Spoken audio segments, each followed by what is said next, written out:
مجذوب کیا ہوتا ہے، مجذوب کسے کہتے ہیں؟ مجذوب اولیاء میں سے ایک شعبہ ہے کہ جن کے ذہن پر اللہ کی محبت کا رنگ ایسا غالب ہوتا ہے کہ عمومی احوال کا ان کو ادراک نہیں ہوتا اور وہ جمال عزتی میں ہر وقت مستغرق رہتے ہیں، اور ان کی علامت یہ ہوتی ہے کہ اگر ان کے قریب درود شریف پڑھا جائے تو وہ پھر متوجہ ہو جاتے ہیں۔ یہ مجذوب اور مجاذیب کا طبقہ ہے، اور یقیناً یہ برحق لوگ ہوتے ہیں۔ امام کو نماز کے بعد دعا کرتے وقت کس طرح منہ کرنا چاہیے؟ حدیث شریف میں ہے کہ رسول اکرم صلی اللہ علیہ وسلم نے فرمایا کہ اس کو نمازیوں کی طرف منہ کرنا چاہیے، اور اس کی 3 صورتیں ہیں، تینوں جائز ہیں، دائیں بھی کر سکتا ہے، بائیں بھی کر سکتا ہے، اور پیٹھ قبلے کی طرف کر کے سیدھا نمازیوں کی طرف بھی منہ کر سکتا ہے۔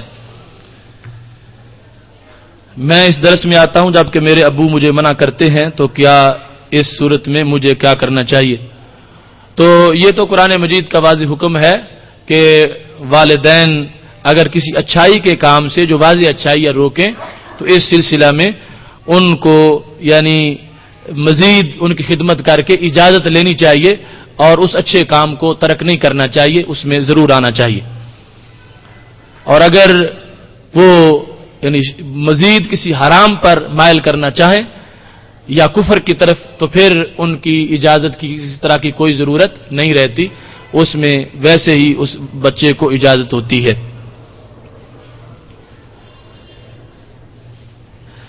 یہ ابھی آپ اس چیز کو قرآن و سنت اور صحابہ کی زندگیوں سے پیش کر رہے تھے، اس وقت مسلک کہاں تھے، یہ آخر میں مسلک کہاں سے آ گئے؟ تو یہی ہم بیان کر رہے ہیں شروع سے کہ کچھ چیزیں ایسی ہیں کہ جو حقیقت پہلے موجود تھی، نام ان کے بعد میں معین ہوئے۔ حقیقت پہلے تھی اور نام بعد میں معین ہوئے، تو جب نام بعد میں آ گیا تو اس سے یہ نہیں ہے کہ وہ چیز ہی بعد میں آئی۔ جس طرح کہ اب تصوف کی حقیقت تو پہلے موجود تھی کہ سیدنا صدیق اکبر رضی اللہ تعالیٰ عنہ امت کے سب سے بڑے صوفی ہیں، اگرچہ لفظ صوفی سے اس وقت ان کو پکارا نہیں جاتا تھا، لیکن بعد میں جس خلوص کو تصوف میں بیان کیا گیا وہ پہلے نمبر میں ان پر موجود تھا، تو اس لحاظ سے اس کو تعبیر کیا جا سکتا ہے۔ ایسے ہی یہ مسالک جو ہے چونکہ شروع میں ضرورت نہ تھی امتیاز کی کہ جس وقت لا الہ الا اللہ محمد الرسول اللہ یہ پڑھنے والے سارے خالص لوگ ہیں منافقین کے سوا، ان میں اور کوئی ایسا گروپ نہیں ہے، تو اب شناخت کی ضرورت نہیں، یہی شناخت ہے۔ لیکن جس وقت تابعین کے زمانے میں، صحابہ کے زمانے میں ہی قدریہ پیدا ہوئے، جبریہ، معتزلہ، اور وہ کلمہ گو ہونے کے ساتھ ساتھ مثلا جو ہے وہ قدریہ تقدیر کا انکار کر رہے تھے، تو اب یہ ضرورت محسوس ہوئی کہ ہم اپنے آپ کو ان سے جدا بنائیں۔ اگر کلمہ رکھیں گے تو کلمہ تو وہ بھی پڑھتے ہیں کہ جنہوں نے تقدیر کا انکار کر دیا، یہی کلمہ پڑھتے ہیں، کیونکہ مسلم شریف میں ہے کہ جب بصرہ سے یہ فرقہ شروع ہوا تھا، معبد جوہنی نے تقدیر کا انکار کیا، تو باقی سارے عقیدے ان کے یہی تھے، قرآن پڑھتے تھے، سنت کا درس دیتے تھے، نماز پڑھتے تھے، روزہ، حج، زکات، سب کچھ، صرف ایک تقدیر کا انکار تھا۔ وہ کہتے تھے کہ اللہ کو بھی تب پتہ چلتا جب کام ہو جاتا، ازل میں کچھ بھی نہیں لکھا ہوا۔ تو اس وقت صحابہ نے ان کا رد کیا، یہ نہیں دیکھا کہ یہ اب نماز پڑھتے ہیں، یہ کلمہ پڑھتے ہیں، یہ کرتے ہیں، وہ کرتے ہیں، ایک چیز کے انکار پر حضرت عبداللہ بن عمر نے کہا کہ ان کو کہہ دو کہ میں ان سے بری ہوں، اور اگر وہ قیامت کے دن اس تقدیر کی جگہ پود پہاڑ سونے کا دے کے بھی چھوٹنا چاہیں گے، اللہ نہیں چھوڑے گا کہ جب تک تقدیر والا ایمان نہیں لائیں گے۔ تو اس وقت اب جب ایسے گندے لوگ پیدا ہو گئے تو اب کلمہ وہ بھی پڑھ رہے ہیں، تو کلمے سے تو شناخت نہیں ہوگی کہ کون ہے اہل سنت اور کون ہے قدری۔ تو یہ ضرورت پڑ گئی کہ اب مسلک کی شناخت ہو کہ اسلام کا نام لینے والوں میں سے جو گندے انڈے ہیں ان کو جدا سمجھا جائے اور ہمیں جدا سمجھا جائے۔ تو اس واسطے حق پرستوں نے اپنے آپ کو اہل سنت کہلوانا شروع کر دیا۔ یہ وجہ تھی مسلک کی کہ پہلے اس کی ضرورت نہیں تھی، اس وقت اسلام کا کلمہ یہی کافی تھا، لیکن جب یہ کلمہ پڑھ کے لوگ انہوں نے غلط عقائد اپنے بنانے شروع کر دیے تو پھر ان سے اپنے آپ کو بری کرنے کے لیے کہ یہ جو گالیاں دے رہے ہیں اللہ کو یا رسول اللہ صلی اللہ علیہ وسلم کو، ہمارا ان سے کوئی تعلق نہیں ہے، یہ کلمے کے نیچے کلمے کی آڑ میں جو کچھ کر رہے ہیں وہ اپنی جگہ ہے، ہم ان سے جدا ہے۔ تو یہ تھی ضرورت کہ جس کو مسلک کے ساتھ تعبیر کیا جاتا ہے۔ سنا ایک حدیث ہے جس کا مفہوم اس طرح ہے کہ جو کوئی بھی اسلام پر چلتے چلتے حقیقت کو پا جائے وہ کافر کہلائے گا۔ نہیں، ایسی کوئی حدیث نہیں ہے، یہ کسی کا بنایا ہوا مقولہ ہوگا۔ صوفیاء کرام کی طرف جو باتیں منسوب کی جاتی ہیں ان کی حقیقت کیا ہے.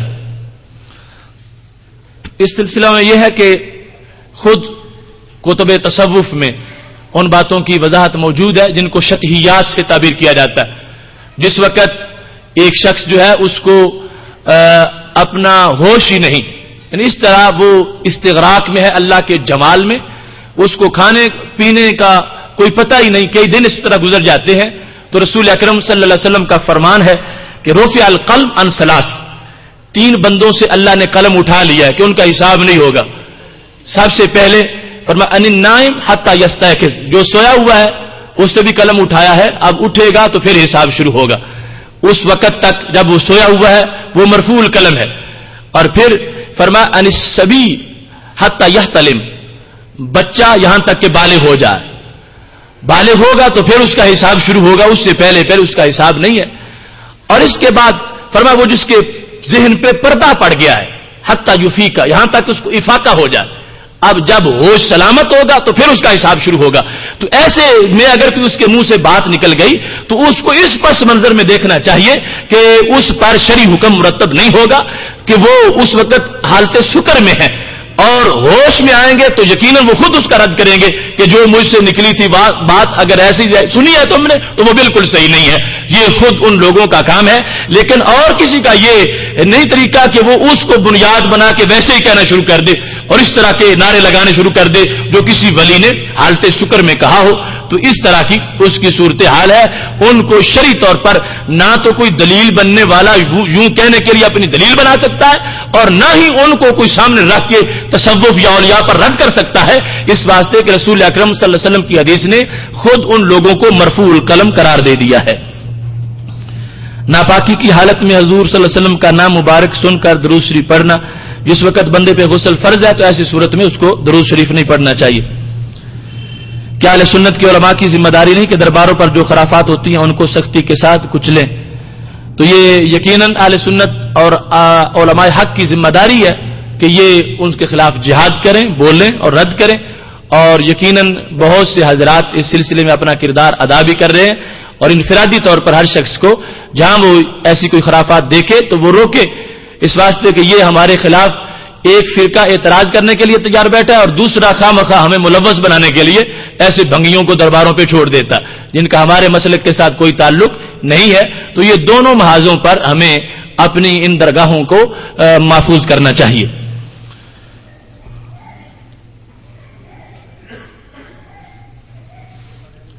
رات کو آئینہ نہیں دیکھنا چاہیے، تو یہ تقریباً اس کے آداب جو ہیں آئینہ دیکھنے کے، ان میں یہ بات موجود ہے کہ رات کے وقت آئینہ دیکھنے سے اجتناب کرنا چاہیے. تقلید کی تعریف کریں، یہ انٹرنیٹ سے سوال ہے. کیا کتب قدوری، شامی، مختار کس مسلک کی ہیں؟ ایک مقلد کو اس پر عمل کرنا فرض ہے. تقلید کیسے شروع ہوئی؟ یہ ہمارا جو موضوع گزرا ہے اس میں سب کچھ باتیں اگر وہ انٹرنیٹ والے بھائی نے سنی ہیں تو سب باتیں آ گئی ہیں. باقی قدوری، شامی، در مختار یہ وہ کتابیں ہیں جو ہیں فقہ حنفی کی، لیکن غیر مقلدین بھی ان کے حوالے دے کر اپنے مسئلے بیان کرتے ہیں، اور جب فتویٰ کی ضرورت آتی ہے تو پھر یہ لکھتے ہیں کہ در مختار میں اس طرح موجود ہے. باقی تقلید خود صحابہ کرام علیہم رضوان میں مقلد بھی تھے، مجتہد بھی تھے. رسول اکرم صلی اللہ علیہ وسلم کے زمانہ پاک سے تقلید جاری ہے. جب حضرت معاذ بن جبل رضی اللہ تعالیٰ عنہ کو یمن میں بھیجا تھا اور یمن والوں کو ان کا مقلد بنا دیا تھا کہ جو یہ بیان کریں گے وہ آپ نے ان کا حکم تسلیم کرنا ہے. ہمارے ہاں صوفی نماز کا تو کہتے ہیں مگر ان کی داڑھی نہیں ہوتی، چھوٹی ہوتی ہے. تو پہلے نمبر پر یعنی پورا فرائض کی پابندی، سنن کی پابندی، مستحبات کی، یہ تمام تصوف کا حصہ ہے. تو ان ساری چیزوں کا پابند ہونا چاہیے. حلول کیا چیز ہے؟ حضرت حسین بن منصور حلاج کی کیفیت کو حلول کہتے ہیں. حلول جو ہے اگر اس معنی میں لیتا ہے کہ واقعی کوئی اللہ کسی بندے میں داخل ہو گیا ہے تو اس کا ہم میں سے کوئی بھی قائل نہیں، ایسا حلول نہیں ہے. لیکن یہ ہے کہ کن تو سمعہ الذی یسمع بہ، اللہ فرماتا ہے میں اس ولی کی کان بنتا ہوں جن سے وہ سنتا ہے. تو مطلب یہ اس کے کان اللہ کی قدرت کے مظہر بن جاتے ہیں. تو اس طرح اللہ کی تجلی کا وہ جو ہے وہ عکس بن جاتا ہے. لیکن اللہ کی ذات کسی چیز میں یوں حلول نہیں کرتی کہ اس کے اندر داخل ہو جائے اور حلول کا لفظ اس پر بولا جائے. ایسا ہمارا عقیدہ نہیں ہے.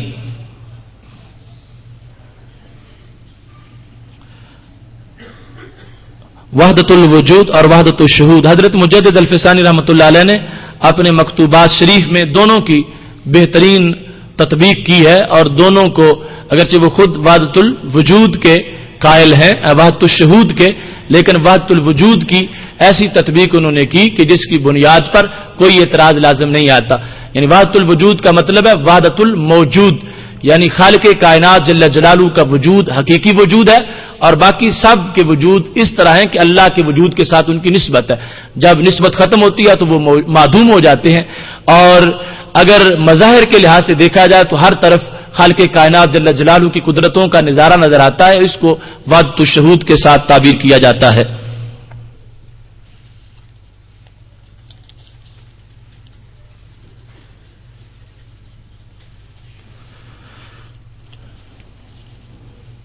ایک آدمی کے 4 بیٹے ہیں, سب پر زکوٰۃ فرض ہے چاندی کے نصاب کے حساب سے, تو کیا ان چاروں پر قربانی کرنا بھی لازم ہے؟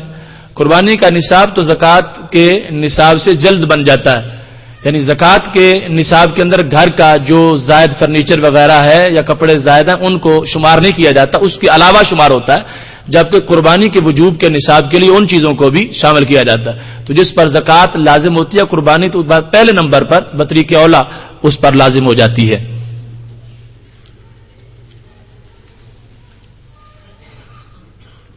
ایک شخص جو ہے وہ اپنی زمین دیتا ہے ٹھیکے پر اور عشر ایڈوانس پہلے مزارے سے وصول کر لیتا ہے. عشر زمین کا مالک ادا کرے گا یا مزارے؟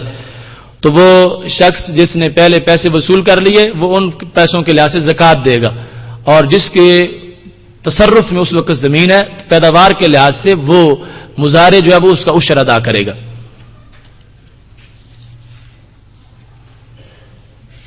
لڑکی کی شادی کے لیے سامان جہیز پر زکوٰۃ فرض ہے یا نہیں؟ اگر فرض ہے تو کیا زیور سامان یا نقدی کی صورت میں فرض ہے؟ یعنی ایسی چیز جو اس نے لڑکی کی نیت سے خرید کے رکھی ہے تو اس کے لحاظ سے خود لڑکی کا نصاب جو ہے وہ دیکھا جائے گا, اور ایسا زیور وغیرہ اتنا ہوگا جس کی پہلے فہم زکوٰۃ مضمون میں بیان کر دیا ہے, تو پھر اس لڑکی پر زکوٰۃ دینا لازم ہو جائے گی. اور اگر عرف کے لحاظ سے وہ ابھی تک ملکیت وہ اس کے والد کی شمار ہو رہی ہے تو پھر والد کو اس کی زکوٰۃ دینا پڑے گی.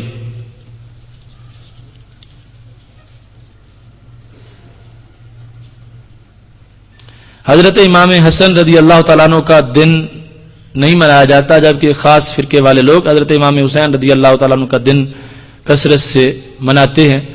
ہم نے گزشتہ سال ایک پورا مضمون اس سلسلے میں رکھا تھا اور اس کا کیسٹ بھی موجود ہے. حضرت امام حسن رضی اللہ تعالی عنہ کے یوم وفات کے لحاظ سے, اور وہ فرقہ ناراض ہے حضرت امام حسن رضی اللہ تعالیٰ عنہ سے کہ انہوں نے حضرت امیر معاویہ رضی اللہ تعالیٰ عنہ سے صلح کیوں کی تھی, اور اس سلسلے میں ان کی کتابوں میں لکھا ہے کہ انہوں نے امام حسن رضی اللہ تعالیٰ عنہ کے منہ پر معاذ اللہ تماچے بھی مارے, مصلی ان سے کھینچ لیا. تو ہم تو چونکہ سمجھتے ہیں کہ ان کا فیصلہ درست تھا اور اپنا نہیں تھا, اصل میں یہ ڈیوٹی تھی رسول اکرم صلی اللہ علیہ وسلم کی طرف سے کہ رسول اکرم صلی اللہ علیہ وسلم نے حضرت امام حسن رضی اللہ تعالی عنہ کو ممبر پہ ساتھ بٹھا کے ان کی طرف دیکھ کر مجمع والوں کو کہا تھا ان ابنی ھذا سید, میرا یہ بیٹا سردار بیٹا ہے, اللہ یصلح به بین فئتین من المسلمین, اس کی وجہ سے اللہ مسلمانوں کی 2 پارٹیوں میں صلح کروا دے گا. تو حضرت امام حسن رضی اللہ تعالیٰ عنہ نے حضرت امیر معاویہ رضی اللہ تعالیٰ عنہ سے صلح کر کے رسول اکرم صلی اللہ علیہ وسلم کی طرف سے جو لگائی گئی ڈیوٹی تھی وہ ڈیوٹی پوری کی ہے. قبر پر موم بتی جلانا کیسا ہے؟ اگر کسی نے وہاں بیٹھ کے تلاوت قرآن مجید کرنی ہے تو وہ روشنی کی ضرورت ہو تو پھر جلا سکتا ہے, ورنہ جلانا درست نہیں ہے. ایک مریض جس کو گیس کی بیماری ہے اور چند سیکنڈ کے بعد وضو ٹوٹ جاتا ہے, مسلسل جس کو اتنی بیماری تیز ہے کہ اس کو 5 منٹ بھی نماز کے پورے ٹائم کے دوران نہیں ملتے, مثال کے طور پر زور کا پورا وقت 3 گھنٹے ہے اور اس کے ان 5 منٹ بھی افاقہ اس کو نہیں ہوتا, تو وہ معذور ہے. وہ 1 مرتبہ وضو کرے اور خواہ وہ خروج ہوا ہوتا رہے وہ اپنی نماز مکمل کر لے۔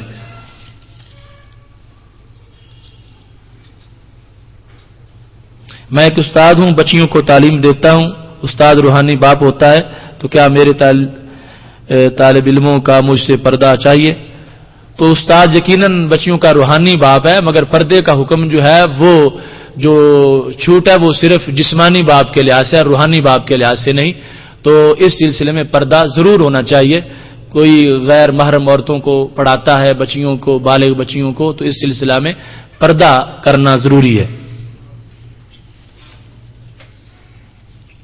لاؤڈ سپیکر میں شبینہ پڑھا جا سکتا ہے، صرف آیات سجدہ کا خیال کیا جائے۔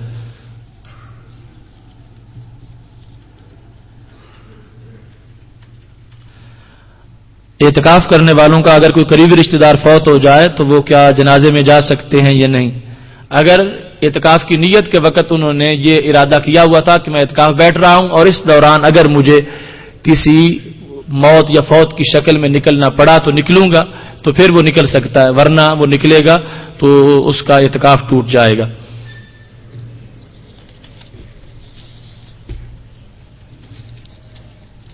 تو یہ سوالات تھے۔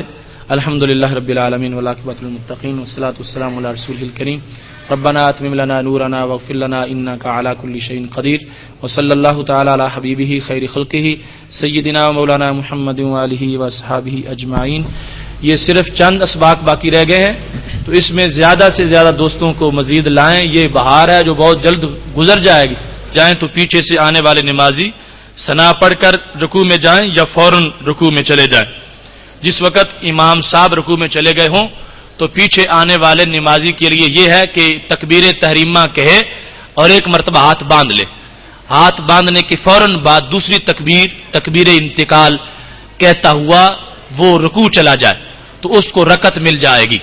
ثنا صرف اسی حالت میں پڑھنی ہوتی ہے کہ جب تکبیر اولا میں آپ شریک ہو جائیں تو امام کے قرات شروع کرنے سے پہلے ثنا پڑھیں، ورنہ ثنا نہیں پڑھی جاتی۔ اور بالخصوص اس مقام پر جس کا سوال میں ذکر کیا گیا تو تکبیر تحریمہ کے بعد ہاتھ باندھنے کے فوراً بعد تکبیر کہتے ہوئے رکوع میں چلے جانا چاہیے۔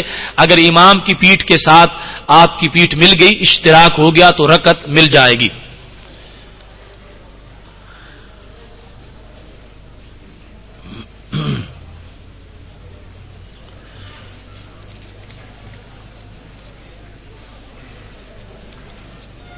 یہ دعا کے لیے ایک مریضہ، اس کا آپریشن ناروے میں ہوا ہے، تو سب ان کی شفا کے لیے دعا کر دیں۔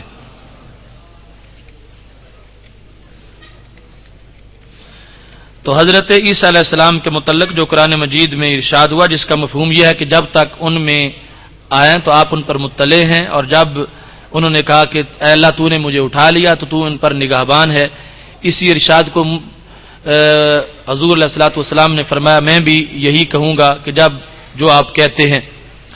یہ کچھ مفہوم لکھا ہوا ہے ایک آیت کا اور حدیث کا۔ تو رسول اکرم صلی اللہ علیہ وسلم اللہ تبارک و تعالیٰ کے آخری امتی ہیں، آخری نبی ہیں، اور خالق کائنات جل جلالہ نے آپ کو چونکہ علی الاطلاق گواہ بنایا ہے، پہلی امتوں کے لیے بھی اور آج بھی اس امت کے لیے بھی، تو آپ کا یہ فرمان موجود ہے بعد از وصال بھی، فرما حیاتی خیر لکم و وفاتی خیر لکم، جب تک میں تمہارے اندر ظاہری حیات میں موجود ہوں تو تمہارے لیے بہتر ہوں کہ وحی اترتی ہے تم سنتے ہو، اور جب میں دنیا سے چلا جاؤں گا تو رسول اکرم صلی اللہ علیہ وسلم نے فرمایا پھر بھی تمہارے لیے خیر ہوں گا، اور اس کی دو صورتیں بیان کی، فرمایا مجھ پر تمہارے اعمال پیش ہوتے رہیں گے، فما رأیت من خیر حمدت اللہ، جب تمہاری اچھائیوں کو دیکھوں گا تو میں خوش ہو کے اللہ کی تعریف کروں گا، اور بعد از وصال جب تمہاری کوئی غلطی دیکھوں گا استغفر لکم، تو اللہ سے تمہارے معافی کے لیے سفارش کرتا رہوں گا۔ تو اس واسطے رسول اکرم نور مجسم شفیع معظم صلی اللہ علیہ وسلم امت کے احوال سے آج بھی واقف ہیں، اور صرف واقف ہی نہیں، امت کی بہتری کے لیے اللہ تعالیٰ سے سفارش بھی کرنے والے ہیں۔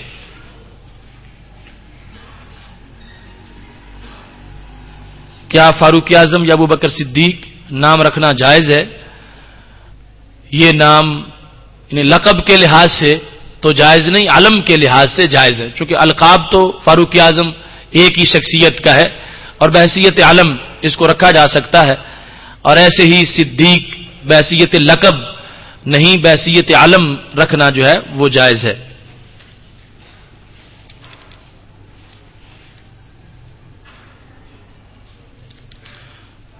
رسول اکرم صلی اللہ علیہ وسلم سے ختم شریف کا اثبات، تو یہ بھی ہماری تفصیلی کیسٹیں موجود ہیں. نبی اکرم صلی اللہ علیہ وآلہ وسلم نے جس انداز میں شریعت مطہرہ کو بیان کیا، آپ سے کھانے کے اوپر آیات کا پڑھنا ثابت ہے.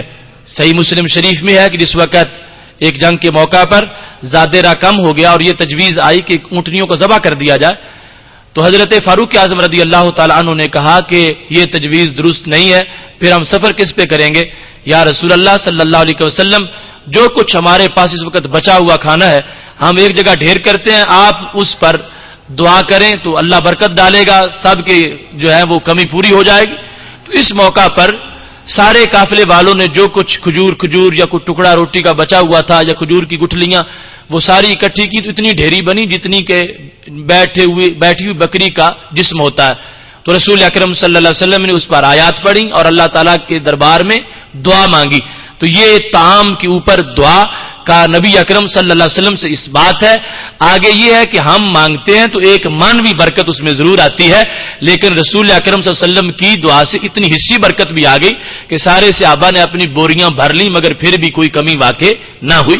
تو اگر طعام کے اوپر دعا مانگنا اس میں کوئی قباحت ہوتی تو ہرگز رسول اکرم صلی اللہ علیہ وسلم اس ڈھیری کے اوپر دعا نہ مانگتے. نبی اکرم صلی اللہ علیہ وسلم کے سمل مبارک سے ثابت ہوا کہ جب ایک طعام پہلے ہی حلال ہے تو قرآن مجید میں معاذ اللہ کوئی ایسی بے برکتی نہیں کہ حلال چیز کو حرام بنا دے کہ اس کا ختم پڑھا جائے تو اس کے بعد کوئی حرمت واقع ہو جائے. یہ قرآن تو ایسا ہے کہ جس کی آیات پڑھنے سے کالے دل جو ہیں وہ اللہ کے نور کا مرکز بن جاتے ہیں. تو یہ قرآن جب کھانے کے اوپر پڑھا جائے تو کسی مومن کو کس طرح کوئی تردد یا شک ہو سکتا ہے کہ کیا اب اس کھانے میں کوئی گڑبڑ ہو گئی ہے؟ ہرگز کوئی ایسی صورتحال نہیں. یہ ختم پڑھنے سے عظمتیں زیادہ ہو جاتی ہیں. باقی ایصال ثواب کے ایک کا عمل دوسرے کو فائدہ دے سکتا ہے. اس سلسلے میں اللہ تعالیٰ کے قرآن کی متعدد آیات ہیں اور احادیث میں رسول اکرم صلی اللہ علیہ وسلم کے مقدس فرامین بہت سے زیادہ ہیں. اور یہاں تک فرما دیا نبی علیہ الصلوۃ والسلام نے کہ ایک شخص کا جب جنت میں درجہ بلند ہوگا وہ پوچھے گا انا لی ھذہ، کہ یہ مجھے کیسے ملا؟ تو کہا جائے گا باستغفار والدک لک، یہ تیرے عمل کی وجہ سے نہیں ملا، یہ تیرے بیٹے کی دعاؤں کی وجہ سے تجھے مل گیا ہے. تو اس واسطے ایسے دلائل بکثرت موجود ہیں.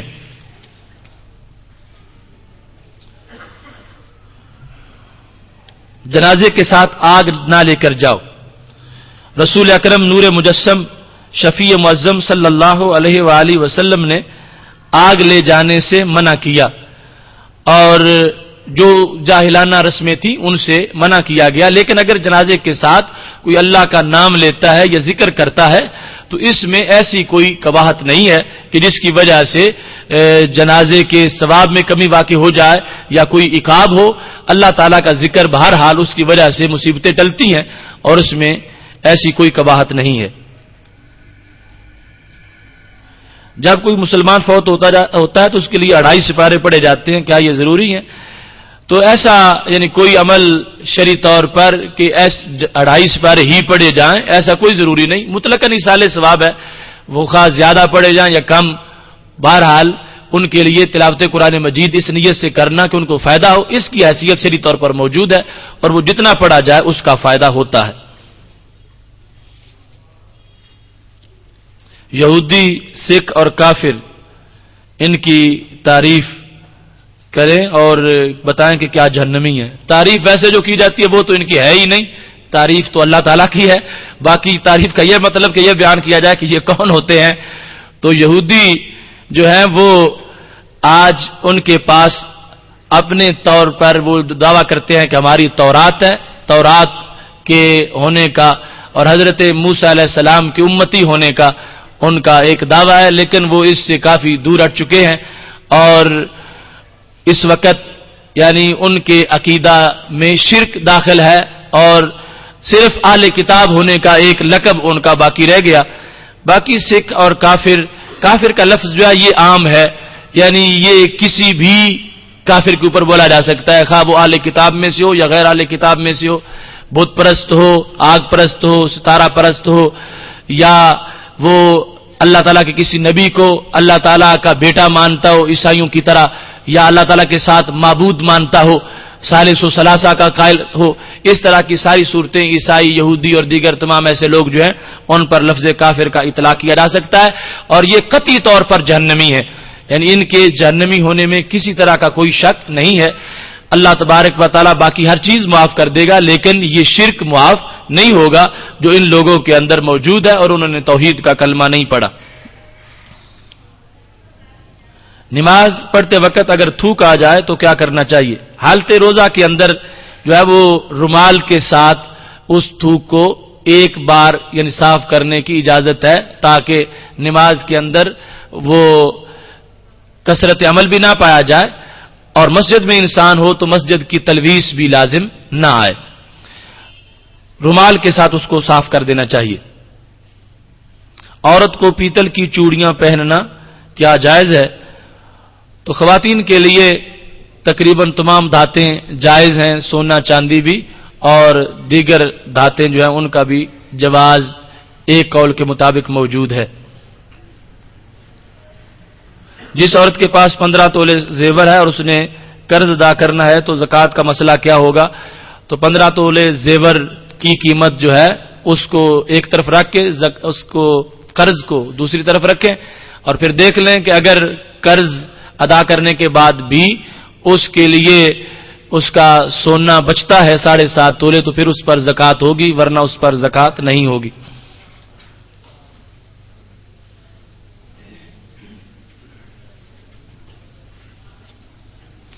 اگر کسی مسجد کا امام یا کوئی بڑا عالم دین آ جائے تو لوگ اس کو حضرت یا حضور کہہ کر پکارتے ہیں، تو کیا ایسا کہنا ٹھیک ہے یا غلط ہے؟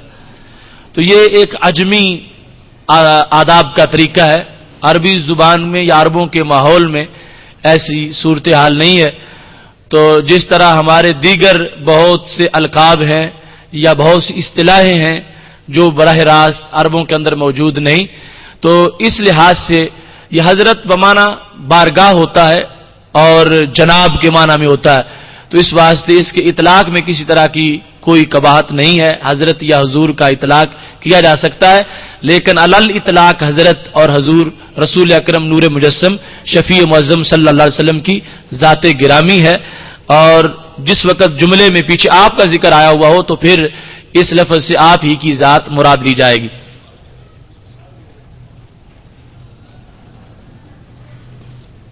نبی اکرم نور مجسم شفیع معظم صلی اللہ علیہ وسلم جب ہمارے اندر موجود ہوتے ہیں تو آپ کسی اور کی بیعت کیوں کرتے ہیں؟ یہ اگلے دن بھی امامت کے لحاظ سے سوال آیا تھا۔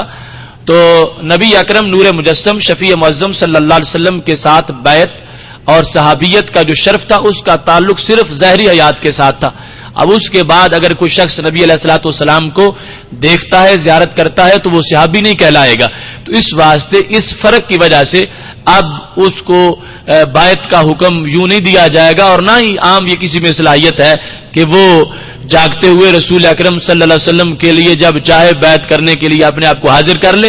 تو اس وجہ سے اس کا تعلق ظاہری حیات کے ساتھ تھا جو نبی اکرم صلی اللہ علیہ وسلم نے جس میں لوگوں کو اپنی صحبت کے ساتھ مشرف فرمایا۔ کیا نبی اکرم صلی اللہ علیہ وسلم کی شفاعت اللہ تعالیٰ کسی صورت میں رد کر سکتے ہیں؟ تو شفاعت ہوگی بالاذن، یعنی خالق کائنات جل جلالہ اذن دے گا، تو جب اللہ خود اذن دے گا تو رد کیوں کرے گا؟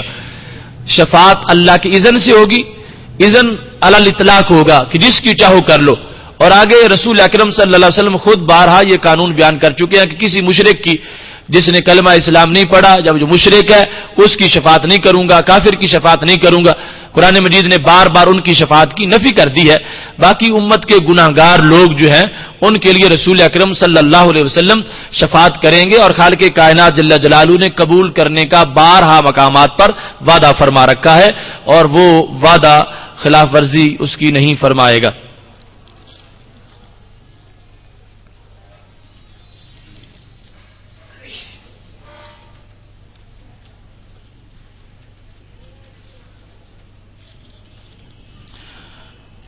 قرآن مجید برہان رشید کی تعلیم پر یا امامت وغیرہ پر تنخواہ لینا، اس کے بارے میں لکھا ہے۔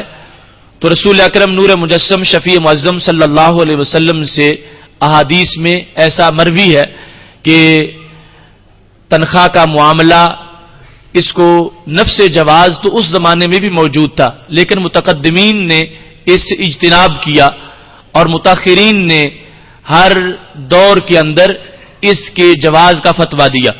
یعنی آغاز کے اندر خود لوگوں کی توجہ اور تڑپ کے لحاظ سے یہ ہر ایک شخص ویسے ہی اس طرف متوجہ تھا، اور اس صورتحال میں جو لوگ اس کام میں مصروف ہوتے تھے دوسرے ان کی حاجات کو ویسے ہی پورا کر دیتے تھے.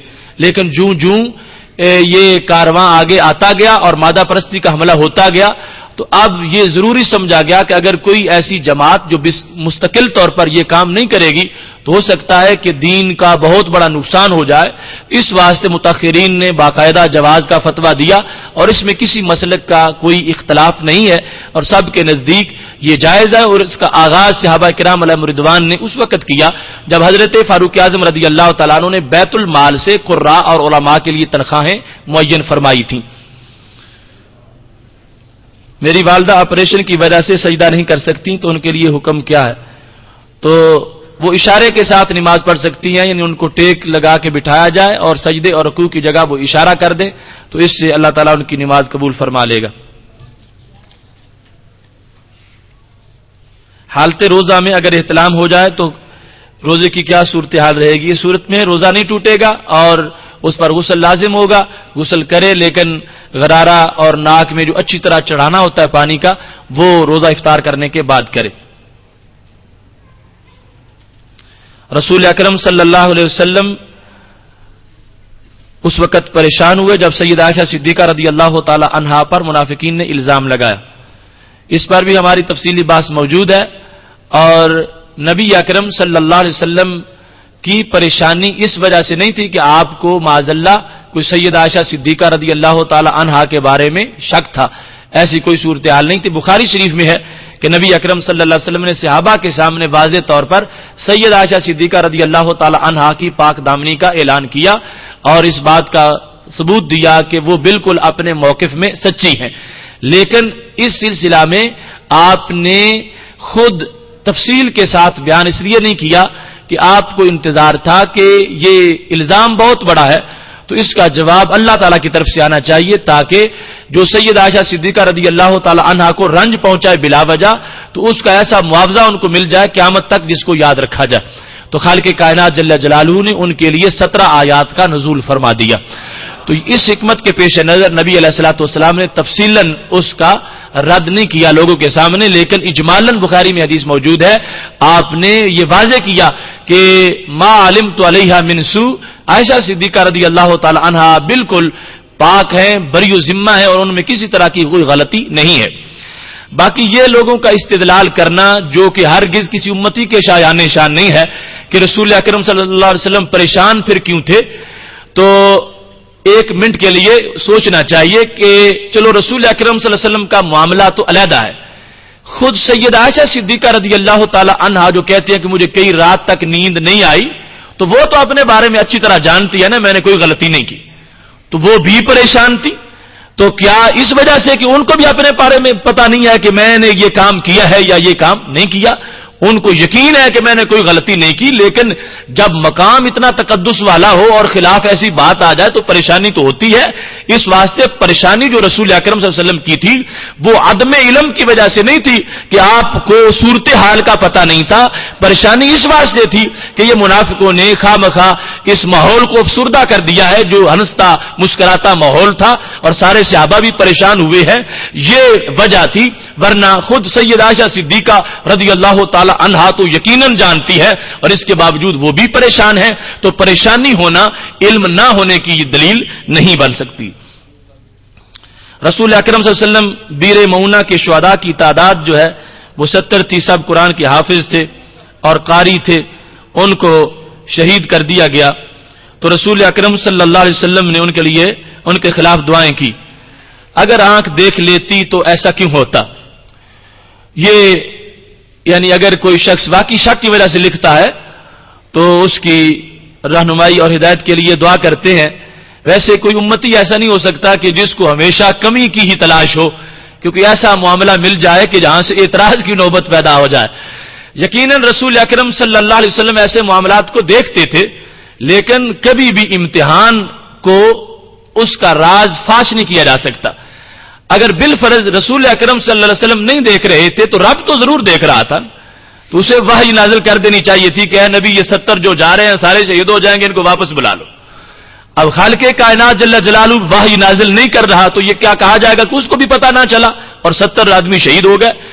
یہ معاملہ تھا امتحان کا، اور امتحان میں وہ سارے کامیاب نکلے، اور رسول اکرم نور مجسم شفیع معظم صلی اللہ علیہ وسلم نے بھی اس غیب کے معاملہ میں مداخلت نہیں کی، اور خالق کائنات جل جلالہ نے خود اس معاملے کے بارے میں پہلے روکا نہیں ہے، اس واسطے کہ اگر ہر مسئلے پر یوں ہی پہلے روک دیا جائے تو پھر یہ کیسے پتا چلے گا کہ کون ہے کہ جو جان وارنے والا ہے اور کون ہے جو پیچھے ہٹنے والا ہے.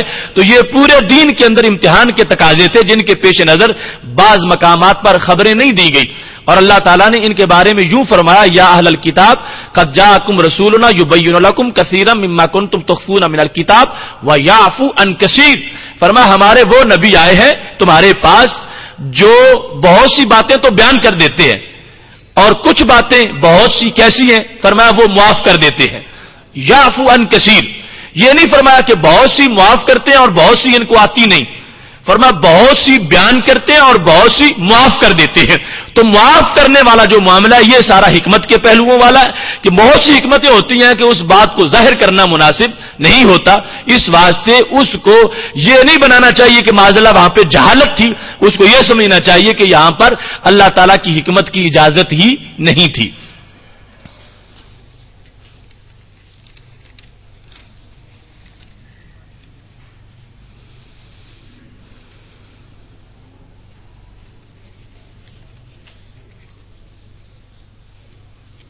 نماز باجماعت میں مسجد میں جگہ نہ ہونے کی وجہ سے کتنی دور تک اجازت ہے کہ عارضی طور پر وہاں باجماعت بقایا لوگ کھڑے ہو جائیں؟ مسجد کے ساتھ ساتھ کھڑے ہوں لیکن درمیان میں اتنا فاصلہ نہ ہو کہ جتنے فاصلے میں سے ایک بیل گاڑی گزر سکتی ہے، اتنا درمیان میں خالی جگہ نہیں ہونی چاہیے، اور مسلسل صفیں مسجد کی دیوار کے ساتھ ملی ہوئی ہونی چاہیے.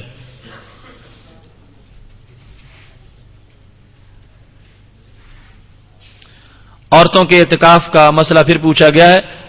تو بخاری شریف کی جو حدیث شریف ہے جس میں لوگ یہ کوشش کرتے ہیں اعتکاف عورتوں کا مسجد میں ثابت کرنے کے لیے، اس حدیث شریف میں تو رسول اکرم صلی اللہ علیہ وسلم نے ازواج مطہرات کے خیمے بھی مسجد سے اکھڑوا دیے، اور یہ فرمایا آل بر اردن، کیا انہوں نے کوئی نیکی کا ارادہ کیا؟ نبی اکرم صلی اللہ علیہ وسلم نے جھڑکی دے کر ازواج مطہرات کے خیمے مسجد سے کھلوا دیے. اور یہ دیکھ لیں کہ وہ زمانہ تقوی اور پرہیزگاری کا، اور مسلمانوں کی مائیں ہوں مسجد میں اور نمازی بھی ہوں، اور پھر رسول اکرم صلی اللہ علیہ وسلم اعتکاف ختم کروا دیں، اور آج کا زمانہ اور غیر محرم لوگ اور مسجد میں عورتیں اور آج کے زمانے کے فتنے، ان کا اسلام کے کسی حکمت کے ساتھ کوئی تعلق نہیں ہے. اس واسطے باقاعدہ طور پر محدثین نے اس حدیث کو اس کی دلیل بنایا ہے کہ مسجد میں عورت کا اعتکاف کرنا جائز نہیں ہے، اس کو مسجد خانہ میں یعنی گھر کے اندر جو جگہ بنائی یا معین کی ہوئی ہے مسجد کے لیے، یعنی نماز پڑھنے کے لیے کسی کمرے کے کونے میں وہیں بیٹھے اور وہیں وہ اعتکاف کرے. اب موجودہ زمانے میں اتنے واقعات کے ہو جانے کے باوجود بھی پتہ نہیں کہ ان لوگوں کو مفاد کیا ہے کہ پھر بھی وہ مسجدوں میں ہی مصر ہیں، جبکہ عقل اور نقل کا یہ تقاضا نہیں ہے کہ ایسا کام کیا جائے. ہمارے سوالات کا وقت مکمل ہو گیا، اسی پر اکتفا کرتے ہیں اور دعا کرتے ہیں. الحمدللہ. تو جاگتے ہوئے دیدار کرنا خالق کائنات کا یہ صرف اور صرف ہمارے محبوب علیہ السلام کا خاصہ ہے، اور کسی کو یہ میسر نہیں. لیکن خواب میں وہ اس کی حیثیت خواب والی ہوگی، اور جاگنے والے دیدار کے ساتھ اس کا تقابل نہیں ہو سکتا. یہ بھی سوال ہے کہ آپ نے کہا کہ جس شخص نے رسول اکرم صلی اللہ علیہ وسلم کو دیکھا وہ جنت میں جائے گا، تو ابو جہل نے بھی دیکھا تھا اور ایسے ہی منافقین گستاخ بھی دیکھتے تھے. تو شاید یہ سوال لکھنے والے توجہ نہیں کر رہے تھے. میں نے ساتھ یہ کہا کہ مسلمن رانی کہ جس نے حالت ایمان میں رسول اکرم صلی اللہ علیہ وسلم کو دیکھا اس کے جنتی ہونے کا اعلان کیا گیا. تو جس کا ایمان نہیں وہ 1000 بار دیکھے اس کو حقیقت میں رسول اللہ علیہ السلام نظر ہی نہیں آتے. تراہم ینظرون الیک وہم لا یبصرون. قرآن مجید کی اس آیت کا ملا علی قاری نے یہ معنی بیان کیا ہے کہ وہ آنکھیں پھاڑ پھاڑ کے نبی علیہ السلام کو دیکھنے کی کوشش کرتے ہیں مگر نبی علیہ السلام ان کو نظر نہیں آتی. اس واسطے کہ جس چیز کو دیکھا جائے ضروری نہیں وہ نظر آ جائے, کبھی نظر آتی ہے کبھی نظر نہیں آتی. آپ کہتے ہیں میں چاند دیکھتا رہا مگر چاند نظر نہیں آیا, تو کبھی نظر آ جاتا ہے. تو جن کے دل میں پکی موریں لگی ہوئی تھی دلوں پر, وہ ساتھ بھی رہے پھر بھی رسول اکرم صلی اللہ علیہ وسلم ان کو نظر نہیں آئے, اور جنہوں نے عدالت سے دیکھا اگرچہ حالت کفر میں تھے رسول اکرم صلی اللہ علیہ وسلم ان کو نظر آئے, تو اس کے ساتھ ہی ان کو ایمان کی توفیق بھی میسر آ گئی. وضو کرنے کے بعد کلمہ شہادت پڑھنا, آسمان کی طرف منہ کر کے انگلی اٹھانا کیا ضروری ہے؟ یعنی یہ پڑھنا چاہیے کلمہ شہادت اور آسمان کی طرف منہ کرنا, باقی انگلی اٹھانے کی ضرورت نہیں ہے. اصل وہ کلمہ شہادت پڑھنے کا حکم ہے. جہاں پہ مشترکہ تعلیم ہے مرد و زن کی اور بالغ بچیاں پڑھتی ہیں اور ایسے اساتذہ وہاں پہ پڑھاتے ہیں, تو کیا ان کا ایک دوسرے کی طرف دیکھنا جائز ہے؟ تو یہ پہلے بیان کر چکے ہیں کہ شرعی طور پر ایسا ہرگز جائز نہیں ہے. وہ ایسا ماحول ہی شرعاً ممنوع ہے کہ جس میں اس طرح کا اختلاط ہو اور ایسی ایجوکیشن ہو, وہ نظام درست نہیں ہے.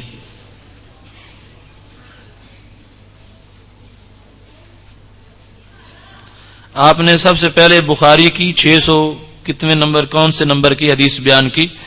تو یہ شروع میں بخاری شریف سے 6996 نمبر حدیث مرانی فقد را الحق یہ ہے.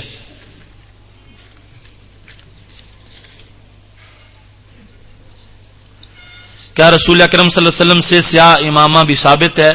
تو نبی اکرم صلی اللہ علیہ وسلم نے فتح مکہ کے دن سیاہ امامہ پہنا ہوا تھا, اس واسطے حدیث شریف میں ثابت ہے. علم غیب شریف کے متعلق کہا جاتا ہے کہ حضور علیہ الصلوۃ والسلام کو وقت قیامت کا علم عطا نہیں کیا گیا تھا, جس طرح کہ مسلم شریف کی حدیث جبریل میں موجود ہے مل مسئول عنہا بعالم من السائل. اس حدیث شریف سے عالم کی نفی ہے, یعنی اس کا ترجمہ یہ ہے کہ جس سے سوال کیا گیا وہ سوال کرنے والے سے زیادہ نہیں جانتا. نفی زیادہ کی ہے, نفس سے جاننے کی نفی نہیں ہے, زیادتی کی نفی ہے, مطلقاً علم کی نفی نہیں ہے. اور یہ ہمارا عقیدہ ہے کہ ذاتی طور پر رسول اکرم صلی اللہ علیہ وسلم قیامت کا علم نہیں رکھتے, لیکن خالق کائنات جل جلالہ کی عطا سے صرف قیامت ہی کا نہیں قیامت کے بعد کا علم بھی رکھتے ہیں. ابھی یہ جو احادیث بیان کی ہیں سبعۃ یظلھم اللہ فی ظلہ, تو یہ سارے معاملے قیامت کے بعد کے ہیں. قیامت برپا ہوگی, اس کے بعد اللہ کچھ لوگوں کو اپنے سایہ رحمت میں جگہ دے گا. تو اب نبی علیہ الصلوۃ والسلام نے تو ہزاروں خبریں قیامت کے بعد کی بھی عطا فرمائی ہیں, تو قیامت کا مرحلہ تو درمیان میں رہ جاتا ہے. اس واسطے اللہ کی عطا سے آپ کے علم کا دائرہ بہت ہی وسیع ہے. یہ انٹرنیٹ سے سوال آیا, کھڑے ہو کر غسل کرنا کیسا ہے؟ کھڑے ہو کر غسل کیا جا سکتا ہے صرف ایسی صورت میں کہ جب نیچے پانی جمع ہو رہا ہو اور کھڑے ہونے کی وجہ سے اگر زیادہ چینٹے اڑنے کا خطرہ ہو تو پھر یعنی اس طہارت کے تقاضے کے مطابق وہ بیٹھ جائے, اور ایسی صورتحال اگر نہیں تو ویسے حالت غسل میں کھڑے ہونے میں کوئی قباحت نہیں ہے. یعنی کوئی عارضی وہاں کے عوارض کے لحاظ سے کوئی ایسی صورتحال ہے کہ مثلا کھڑا ہونے کی وجہ سے دوسرے لوگوں کے لحاظ سے پردہ باقی نہیں رہتا, بیٹھ کے غسل کرے گا تو دیوار ارد گرد کی چھوٹی ہے تو اچھی طرح کر لے گا. ان تقاضوں کے پیش نظر بیٹھ کے کرنا چاہے, اور ایسی صورت میں تو ضرور بیٹھ کے ہی کرے, ورنہ کھڑا ہو کے غسل کرے گا تو اس میں کوئی قباحت نہیں ہے. آیا نماز فجر کے فوراً بعد سنتیں پڑھنا ٹھیک ہے؟ جس وقت فجر کے فرض پڑھ لیے جائیں تو اس کے بعد طلوع آفتاب تک اور طلوع آفتاب کے 20 منٹ بعد تک اور کوئی سنتیں نہیں پڑھی جا سکتی یا نوافل نہیں پڑھے جا سکتے. اس وقت اگر کوئی قضا نماز فرض اس کی پہلے رہتی ہے صرف وہ پڑھ سکتا ہے. نوافل یا سنن کے پڑھنے کی اجازت فرائض کی ادائیگی کے بعد ہرگز نہیں ہے.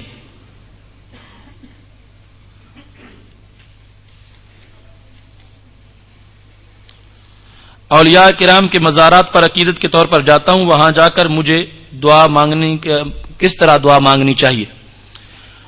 اولیاء کرام کے مزار پر جاتے ہوئے پائنتی کی طرف تھوڑا سا دور کھڑے ہو کر ان کو سلام کہنا چاہیے, جس طرح کی حدیث شریف میں موجود ہے، انتم لنا سلف و نحن لکم خلف، اور اولیاء کے لیے سلام علیکم بما صبرتم فنعم عقبی الدار، اور اس کے بعد فاتحہ شریف اور اصالہ ثواب اور دعا مانگنے کا کے 3 طریقے ہیں۔ سب سے زیادہ محتاط طریقہ یہ ہے کہ دعا اللہ تعالیٰ سے مانگی جائے، اور چونکہ ان رحمت اللہ قریب من المحسنین، اللہ کی رحمت محسنین کے جوار سے ملتی ہے، تو ان کو بطور وسیلہ اللہ تعالیٰ کے دربار میں پیش کیا جا سکتا ہے، یا بطور شفیع کہ ان کو کہا جائے کہ تم خالق کائنات سے میرے لیے اس بات کی سفارش کرو، یہ دوسرا طریقہ ہے۔ اور تیسرا ہے کہ کوئی چیز اگر ان سے براہ راست مانگتا ہے، لیکن عقیدہ یہ ہے کہ براہ راست یہ دے کچھ نہیں سکتے، اللہ کے اذن سے اللہ کی قدرت کا مظہر ہو سکتے ہیں، تو اس طرح تیسرے طریقے کے مطابق بھی مانگنا جائز ہے۔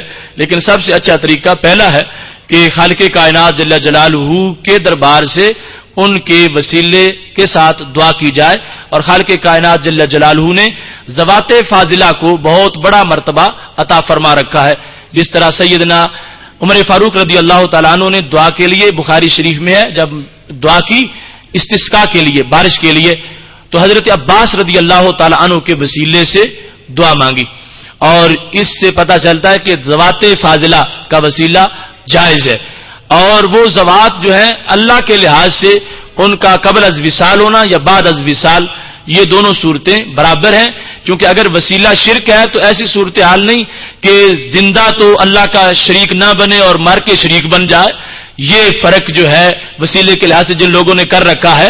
توسل اگر شرک ہے تو پھر ہر حال میں شرک ہونا چاہیے، ہر ذات کے لحاظ سے شرک ہونا چاہیے، تو اگر حالت حیات میں کسی کو بطور وسیلہ اللہ کے دربار میں پیش کرنے سے شرک نہیں ہوتا تو بعد از وصال بھی شرک ہرگز نہیں ہوگا۔ اور بالخصوص حضرت عمر فاروق رضی اللہ تعالیٰ عنہ نے رسول اکرم صلی اللہ علیہ وسلم کے وصال کے بعد آپ کے چچا جی کا نام لے کر یہ ثابت کیا کہ صرف نبی اکرم صلی اللہ علیہ وسلم کا توسل ہی نہیں، آپ کی ہر نسبت کا وسیلہ اللہ کے دربار میں پیش کیا جا سکتا ہے، اور اس کا سبق آپ نے اور لوگوں کو بھی دیا ہے۔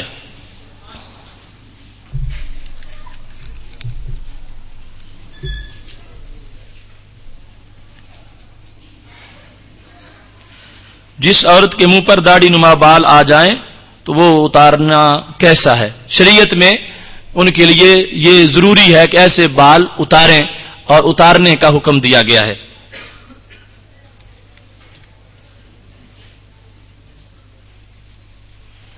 حج کی درخواست دی ہوئی تھی اور وہ نہیں نکلی، ایک آدمی کہتا ہے کہ مجھے اس میں سے 20,000 روپے دے دو، میں درخواست منظور کروا لیتا ہوں، تو یہ اس طرح منظور کروانا یہ درست نہیں ہے۔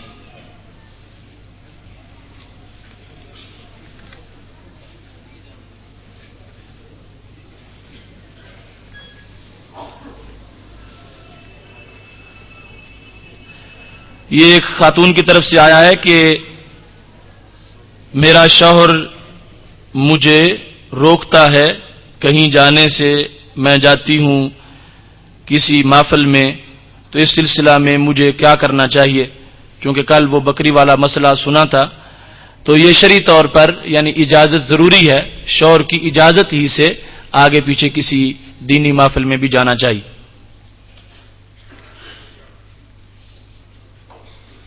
مسجد کے اندر اگربتی جلانا کیسا ہے؟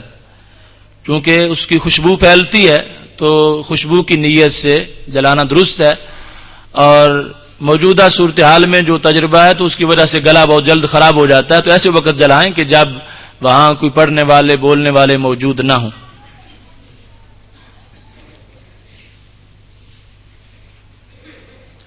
رسول اکرم صلی اللہ علیہ وسلم نور بھی ہیں اور بشر بھی ہیں، جب معراج پر گئے تو نوری کہتا ہے کہ میرے پر جل جائیں گے، اور بشر آگے جا نہیں سکتا، تو پھر آگے کون گیا ہے؟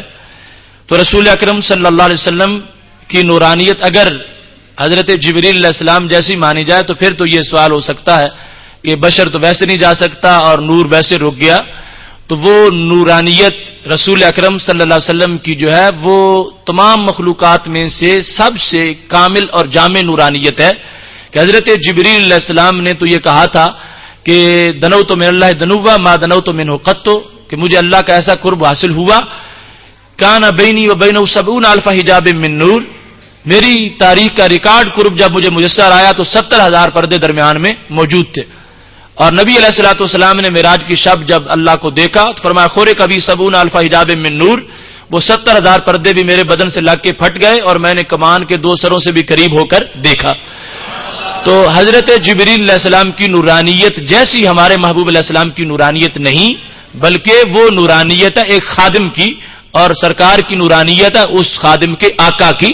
اور جہاں جبریل علیہ السلام کو خود جل جانے کا اندیشہ تھا، وہاں یہ نور ایسے ہیں کہ جن کے کپڑے بھی جلنے سے محفوظ رہے.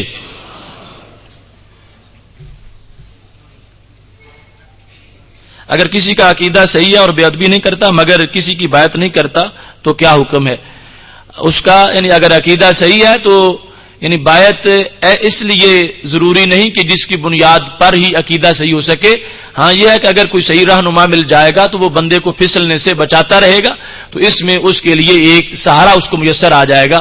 اس واسطے مرد کامل کی اگر وہ بیعت کر لے گا تو اس کے لیے زندگی کا سفر خاردار وادیوں میں آسان ہو جائے گا.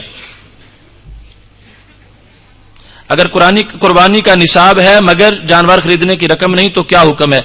ایسی صورت کے اندر یعنی وہ نصاب میں سے کچھ بیچ کے اپنی قربانی خرید لے.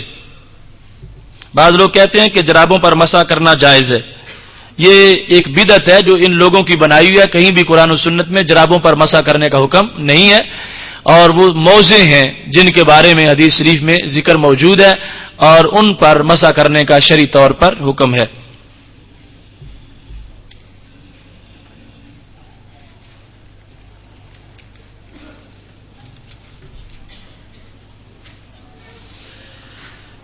ایک شخص کا اعلان ہے کہ رب کی دھرتی رب کا نظام، اور وہ کہتا ہے کہ ہمارے پاس روحانی علم ہے جس کے ذریعے ہم امت کے لوگوں کو کسی کتے کی شکل یا کسی کو سور یا کسی کو بندر کی شکل میں دیکھتے ہیں.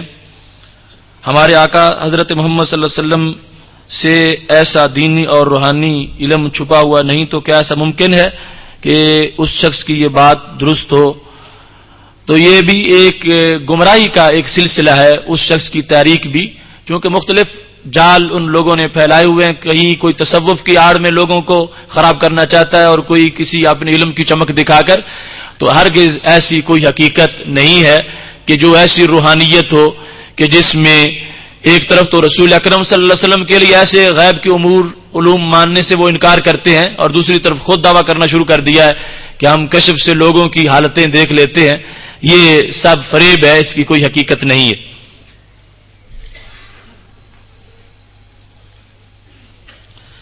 قادیانی کہتے ہیں کہ مسلمانوں کی کتب کے لکھا ہوا ہے مسلمانوں کی کتب میں کہ اگر رسول اکرم صلی اللہ علیہ وسلم کے بعد بھی کوئی نبی آ جائے تو آپ کے خاتم النبیین ہونے میں کوئی فرق نہیں پڑتا. یہ وہ بات تھی جو اسمبلی میں جس وقت مرزا ناصر کے ساتھ مناظرہ ہوا تھا، امام برحق قائد اہل سنت حضرت مولانا شاہ احمد نورانی صدیقی رحمۃ اللہ علیہ نے مناظرہ کیا تھا، تو اس نے یہی تحذیر الناس کا حوالہ پیش کیا تھا. تو دوسرے فرقوں کے علماء بھی موجود تھے، بالخصوص مفتی محمود اور اس طرح کے لوگ. تو اس وقت حضرت مولانا شاہ احمد نورانی صدیقی رحمۃ اللہ علیہ نے یہ جواب دیا تھا کہ ہمارے سامنے کسی مسلمان کی کتاب پیش کرو، یہ جس کی تم کتاب پیش کر رہے ہو اس کا بھی ہمارے نزدیک وہی حکم ہے جو تمہارا حکم ہے.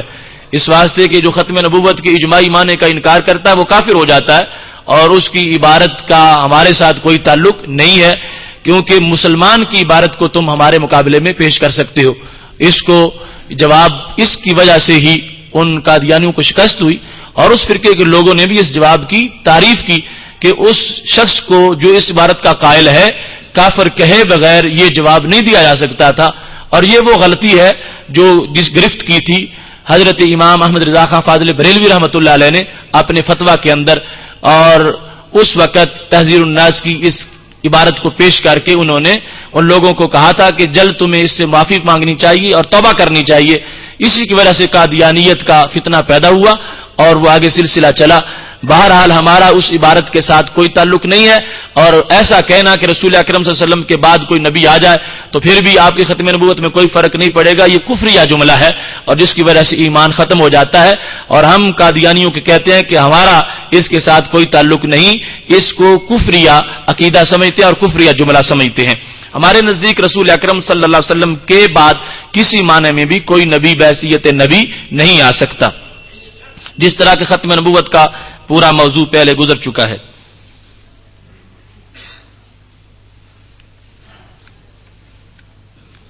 داڑھی کے بارے میں پوچھا گیا تو یہ پہلے مسئلہ گزر چکا کہ داڑھی سنت سے ثابت ہے، لیکن حیثیت اس کی وجوب کی ہے۔ حضرت شاہ عبد الحق محدث دہلوی رحمۃ اللہ علیہ نے یہ تحریر کیا کہ واجب ہے لیکن سنت اس لیے کہا جاتا ہے کہ سنت سے ثابت ہے، تو مسلم امہ کو اس کی وجوب کا خیال رکھنا چاہیے، اور بالخصوص جو بندہ بڑے منصب پر ہے اس کو اس منصب کے لحاظ سے بھی اپنے لیے داڑھی کا زیور ضرور حاصل کرنا چاہیے۔ ایسا جھوٹ جو کسی مجبوری کی بنا پر بولا جائے اس کا کیا حکم ہے؟ تو ہر مجبوری کی وجہ سے جھوٹ بولنا اس کی شریعت میں کوئی اجازت نہیں۔ وہ ایک دو صورتیں ایسی ہیں کہ جس میں سلو کروانے کا معاملہ ہے اور وہ بات بہت جھگڑا بڑھ جائے گا، تو ایسے کے اندر وہ بھی مخصوص مشروط طریقے سے بات کو بیان کرنے کا حکم دیا گیا ہے۔ روزہ کی حالت میں مریض کو خون دینا جائز ہے یا نہیں؟ ایک تو بذات خود یہ مسئلہ اختلافی ہے کہ روزہ کے علاوہ بھی دینے کی حالت اس میں کیا ہے۔ بہرحال روزے کی حالت میں یہ ہے کہ اس سے روزہ تو نہیں ٹوٹے گا دینے والے کا، لیکن چونکہ اس سے کمزوری پیدا ہو سکتی ہے، تو رسول اکرم صلی اللہ علیہ وسلم نے جب ایک دیکھا شخص وہ سنگی لگوا رہا تھا تو اس میں بھی خون نکلتا تھا تو کمزوری پیدا ہو جاتی تھی، تو اس سے رسول اکرم صلی اللہ علیہ وسلم نے منع کیا تھا۔ تو اس واسطے آج بھی اس مسئلے کی نوعیت ہم اگر اس لفظ حجامت کے لحاظ سے جو عربی میں ذکر ہے دیکھیں تو چونکہ یہاں بھی کمزوری والا پہلو موجود ہے، تو حالت روزہ میں بندے کو مکمل اجتناب کرنا چاہیے، اور اگر دے گا تو پھر بھی روزہ نہیں ٹوٹے گا، کراہت اس سے پیدا ہوگی۔ یہ تھے چند سوالات جن کا جواب دینا ضروری تھا اور مکمل کر دیا ہے۔ انشاءاللہ کل بہت ہی اہم موضوع ہے کہ جو ہر وقت ہمیں جس موضوع کی ضرورت ہوتی ہے، اوقات اور مصروفیات کا شرعی توازن، کہ بندے کے پاس جو وقت ہے وہ وقت کس طرح گزارنا چاہیے، بچپن کا، جوانی کا، بڑھاپے کا، صبح کا، شام کا، شریعت کی تعلیمات اس کے بارے میں کیا ہے۔ اور پھر اس کے بعد نہایت اہم موضوع اتوار کو کہ اسلام کو درپیش چیلنجز کا ادراک اور اس کا جواب، اور اس کے بعد انشاءاللہ آخری پیغام اور پروگرام ہے جو کہ سارے پروگراموں کا نچوڑ ہے، تو تمام دوستوں تک یہ پیغام پہنچائیں اور تمام دوستوں کو ساتھ لے کر بھرپور طریقے سے آگے شرکت کریں۔ اب دعا واسطے اعلان کر دیں۔